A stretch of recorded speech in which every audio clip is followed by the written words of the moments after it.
Pasmado ang bunganga. Beep, beep, beep, beep, beep. Ang tagalupa na viral ang mukha. Bip, bip, bip, bip, bip. Bumibip, bip, bip, bip, bip, bip, bip, bip, bip, bip, bip na ba? Ang lahat, Martian, Beep, beep, beep, beep. Enrico Pañero, Bip, bip, bip, bip, bip.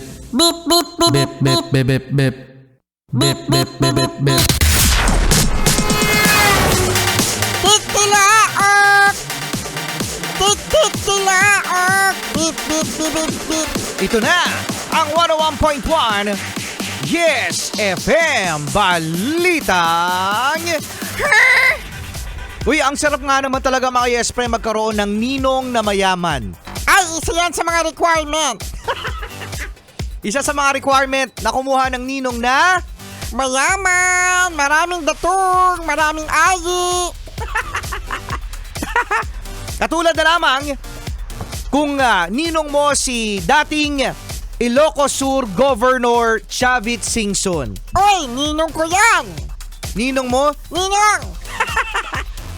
Kasi mga Yes pa rin parang ang dami-daming pera at sumusobra na nga yata ang pera ni former Ilocos Sur Governor Chavit Singson dahil meron siyang balak, mga Yes friend, na bilhin ang Miss Universe Organization. La, tuga.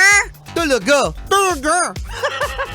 Talaga. Oh, actually, matagal na yan mga Yes friend meron na rin mga balita, ugong-ugong na may balak talaga siyang bilhin ang Miss Universe Organization. Noon pa na tayo yung mismong host, dito ginanap ang Miss Universe. So nagkakaroon kasi ngayon ng bentahan ng shares ng Miss Universe dahil sa mga iskandalo na kinabibilangan ng CEO kung saan ay may warrant of arrest sa mga ginagawang kalokohan. So ngayon mga Yes Friend, ang kredibilidad nga ngayon ng Miss Universe parang nawawala. Kasi nung nabili siya ng isang Thai,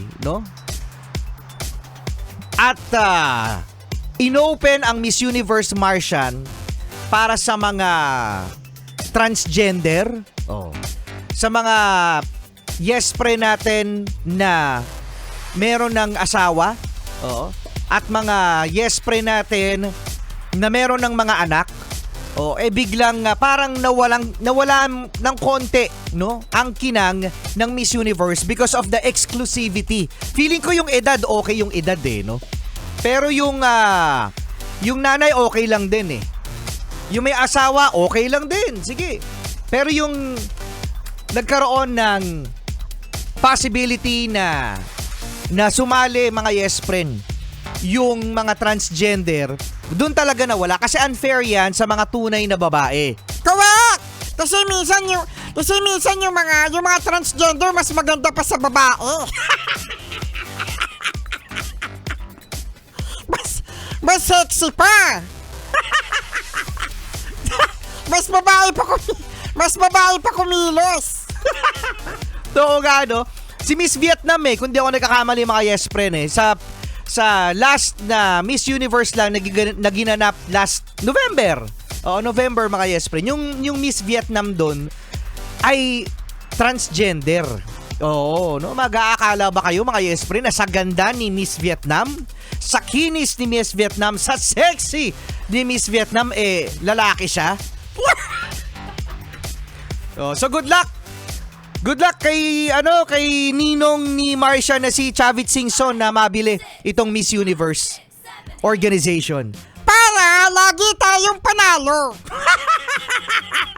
Ganun ba yun? Ganun, di ba Dinong Chavit? Miss Philippines is the yearly Miss Universe. Lo! Look.